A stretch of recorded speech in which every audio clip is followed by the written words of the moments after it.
Welcome to the War and Son shop. We're here on the ground floor this time. We had some incredible items brought into us, and it's very rare that we usually handle something that's quite significant in terms of social history, more military history for us. But the starting point for this journey is a T.U.C medal that we see here. So we've got the T.U.C clasp, and then the medal itself is unusual. It features the Tolpuddle martyrs, so there's a depiction of them on the front and some details then on the reverse. But it's just the beginning, this medal, because it's the cane, which is this, and this kind of clarion bugle horn with really ornate mouthpiece that gives us a complete unique insight into history. So these are one-off items. And what we got with the cane, in Russian yellow, there's a kind of silver Russian up there, a place name. So there's obviously this one in wirework, which is quite unbelievable. It's Kislovodsk is the place, and it's 1925 is the date. So 100 years ago, this was gifted to the person that's on the horn. And I'll read it out. It's quite incredible because it's they spell English with a C.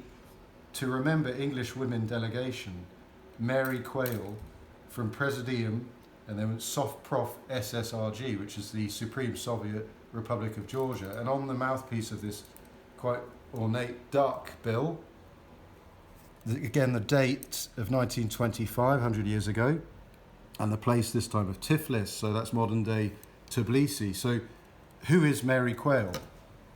Now, this is the question that's asked here on this sheet of paper. Who was Mary Quaile? But there is a club about Mary Quaile, so she's a significant figure. Now, she started work at the Clarion Cafe in Manchester. So she's a big figure in kind of social history around trade unions. She's Dublin born but moved to Manchester at a young age and worked at the Clarion Cafe from, I believe, 1908. The Clarion Cafe itself was visited by a famous name in Labour Party history, which the name is Keir, but we're not talking Keir Starmer, we're talking Keir Hardie, who founded the Labour Party.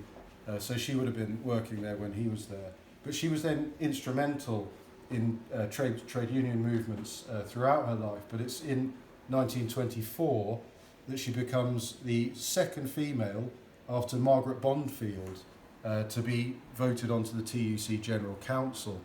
So there are only 2 seats at the time for women. So she takes up almost the second seat. She's the second woman on the board. So she's a significant figure in social history and female social history and trade unions history. And it's this visit to Russia where she goes out the year later, so 1925, 100 years ago today, she's chosen as chair to this delegation of just 4 women that go out to the Soviet Union, obviously to the Soviet Republic of Georgia as well, and they're looking specifically at working conditions. So they come back, obviously afforded this wonderful treatment and bestowed these wonderful gifts, but they produce a report that says that Russian or Soviet working conditions for the poor actually were better than what we had over here in Britain. So it's quite startling findings. So she feeds those findings in, the report is made, and it's obviously, there's parliamentary concern here because you've got, them leaving Victoria Station, a long list of MP names saying goodbye to them. Well, on returning, she's feeding in that the conditions for workers are actually much better than here in Britain.